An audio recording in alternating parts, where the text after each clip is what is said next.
va parler de réduction de risque chez le sujet âgé en matière d'ophtalmologie.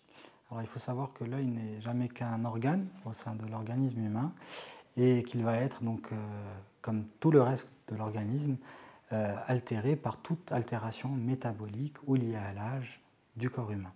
On va quand même parler de trois principales causes de cécité qui sont liées à l'âge.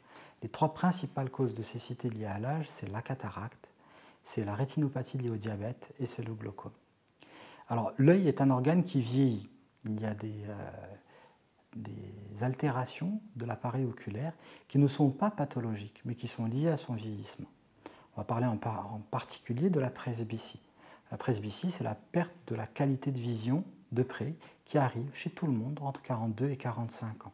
On va parler de la cataracte, qui est un vieillissement naturel du cristallin qui va entraîner une baisse de vision en vision de loin qui va arriver quelque part entre 55 ans et 75 ans selon le capital génétique de l'humain. Ce ne sont pas des maladies, c'est le vieillissement naturel de l'humain. Quand on parle de réduction de risque, et c'est ce qui nous intéresse, il va falloir essayer d'éviter ces pathologies qui sont potentiellement évitables. On a parlé de la cataracte, c'est un vieillissement naturel dans 90% des cas. Elle peut être pathologique, elle ne nous intéresse pas. On parle de rétinopathie diabétique. La meilleure façon d'éviter la rétinopathie diabétique, c'est d'équilibrer son diabète. Enfin, parlons de glaucome. C'est une maladie essentielle. Elle a deux aspects qui sont importants à noter. C'est une maladie silencieuse. On ne sent rien du tout. Deuxième aspect, il n'y a aucun traitement de récupération. Ce qu'on sait très bien faire, c'est dépister un glaucome pour justement réduire le risque de cécité.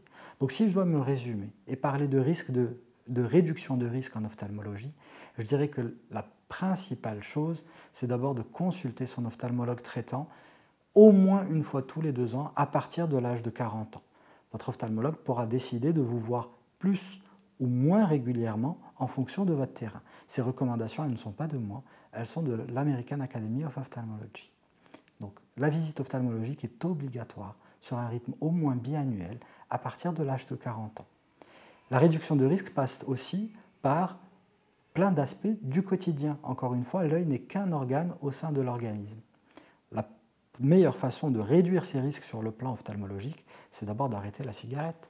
La cigarette peut avoir de graves répercussions aussi bien métaboliques sur le système vasculaire ophtalmique que sur le système nerveux optique. Enfin, il y a des règles de bon sens qui concernent le régime alimentaire. À partir de l'âge de 40-45 ans, il est très important de revoir son régime alimentaire dans le sens d'une alimentation mieux équilibrée, plus vers le vert et moins vers le rouge. Maximum de légumes et minimum de viande rouge.